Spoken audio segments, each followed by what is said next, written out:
हमारे प्रधानमंत्री ने यही कहा था, हवाई चप्पल पहनने वाला हवाई यात्रा करे, ऐसा भारत बनाना मैं चाहता हूँ। मेरे मन में ललक होता है कि कैसे मैं ट्रेन ला दूं, कैसे मैं हवाई जहाज चला दूं, कैसे सड़क बन जाए, पुल बन जाए। इस समय अररिया सांसद प्रदीप कुमार सिंह हमारे साथ हैं। आपको बता दें कि आज प्रदीप कुमार सिंह ने पूर्णिया एयरपोर्ट का दौरा किया, साथ में कई सारी अभी चीजें चल रही है।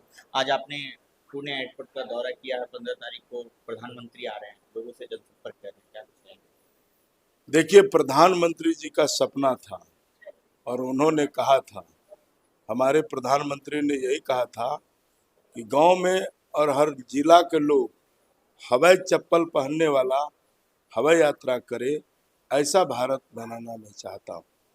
और आज बरसों से पूर्णिया एयरपोर्ट का डिमांड था और मैं मानता हूं कि प्रधानमंत्री जी 15 तारीख को आके न सिर्फ पूर्णिया का बल्कि पूर्णिया, अररिया, किशनगंज, कटिहार, नौगछिया, सुपौल, मधेपुरा, ये जो एरिया है सीमांचल का, ये सीमांचल के लोगों के लिए बड़ा सौगात है।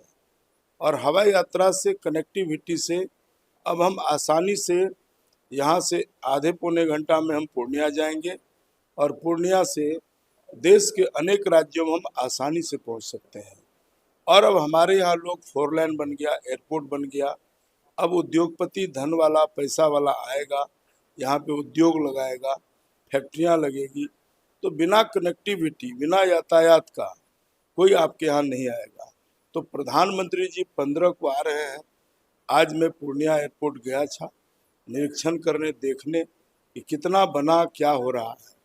मोटा मोटी बन के लगभग तैयार है, सब काम चल रहा है।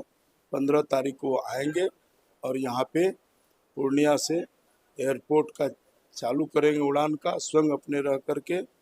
तो इस इलाके के लिए यह मील का पत्थर साबित होगा और बहुत ही ऐतिहासिक और नेक काम है। इसके लिए मैं अपने प्रधानमंत्री जी को हृदय आत्मा से उसका आभार व्यक्त करता हूँ और उनको शुभकामनाएं देता हूँ कि आपने जो किया वो किसी ने नहीं किया। अच्छा, एक वंदे भारत ट्रेन जो कि पूर्णिया से चलने वाली थी, आपने उसे अररिया ले आया। लोगों में खुशी है, लोग जानना चाहते हैं ये हुआ कैसे था। देखिए, हमारा भी सपना था और माननीय रेल मंत्री ने पूर्णिया से किया था। तो मैंने कहा कि एक क्षेत्रीय सांसद जो निर्दलीय है वो कहता है कि मैं ट्रेन लेते आया वंदे भारत। तो मंत्री जी ने कहा कि देखिए, ऐसी कोई बात नहीं है, क्योंकि प्रधानमंत्री पूर्णिया जा रहे हैं तो हवाई भी ऊपर से चले लोग और नीचे में भी अच्छी ट्रेन से लोग पटना जाए, इसीलिए किया। तो मैंने कहा कि आपसे मेरा अनुरोध है वो पूर्णिया के बजाय जोगबनी से चले, फारबिसगंज होके, अररिया होके। तो ये हमारे जिले का लोग भी वंदे भारत में चढ़ पाएंगे। और माननीय रेल मंत्री ने मेरी बातों को रखा।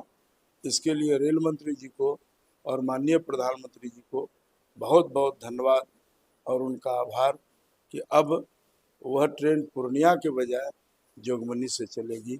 यह भी बहुत बड़ा ऐतिहासिक काम है कि वंदे भारत एक अच्छी ट्रेन है, वो हवाई जहाज की तरह वह चलता है, बहुत सुविधा है। कम समय में सुबह जा कर के फिर पटना से काम करके शाम लोग आसानी से लौट जाएगा। तो प्रधानमंत्री लगातार हमारे इलाका के लिए, कोसी बेल्ट के लिए काम कर रहे हैं। और उतना ही नहीं, अररिया टू गलगलिया वह भी नई रेल लाइन बन के तैयार है। वो भी चालू उसी दिन 15 सितंबर को माननीय प्रधानमंत्री जी करेंगे। अच्छा, एक सांसद जी, एक सवाल, क्योंकि सांसद जो होता है, जब सांसद बन जाते हैं लोग कहते हैं कि अब वो अपने एसी के रूम में बैठे हुए हैं। अभी रात के, मैं दिखा दूं, मेरी घड़ी को देखिएगा, रात के 11:30 बज रहे हैं। अपने घर से लगभग मुझे लगता है कि 50 किलोमीटर या 40 किलोमीटर दूर है। तो ये जो काम करने की शक्ति है, ये कहाँ से आ रही है? प्रधानमंत्री जी ने तो बताया है, आप भी बता दीजिए। देखिए, सांसद या विधायक काम नहीं करता है, काम करने वाला व्यक्ति होता है। काम करने वाले का सोच होता है, विचार होता है। और मैं मानता हूं कि सेवा ही संगठन है। भगवान कृष्ण जी गीता में लिखा है कि मानव सेवा से बढ़ के कोई सेवा नहीं। मैं तो सेवक आदमी हूँ।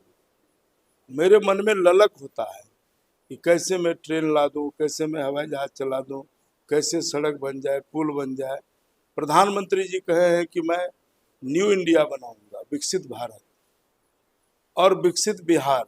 जब तक बिहार विकसित नहीं होगा और बिहार में अररिया जैसा जिला का विकसित नहीं बनेगा तो भारत विकसित नहीं बन सकता है। ये प्रधानमंत्री जी का सोच में भी है और मेरे सोच में भी है। और मैं यही मानता हूँ कि लोगों ने मुझे अवसर दिया है और जनता जो है वह भगवान है। उसको मैं वोटर नहीं मानता, मैं अपना परिवार मानता हूँ। मुझे अवसर मिला है, जनता ने काम करने के लिए मौका दिया है, ये मेरा जागीर नहीं है। इस नाते सेवा करता हूँ, काम करता हूँ और सार्वजनिक काम करता हूँ। और मैं 4 घंटा से ज्यादा नहीं सोता हूँ और मुझे नींद ही नहीं आती है। अभी तो साल नहीं हुआ चुनाव और मैं जिस दिन से चुनाव जीतता हूँ तो कई लोग आराम करता, मैं आराम नहीं करता हूँ। उसी दिन से मैं फिर अगला इलेक्शन का और तैयारी में जुड़ जाता हूँ। तो काम करने वाला व्यक्ति कभी नहीं हारता है। लंबी राजनीति करने के लिए आपको ईमानदार बनना पड़ेगा, नैतिकवान बनना पड़ेगा, चरित्रवान बनना पड़ेगा और सेवा करना पड़ेगा।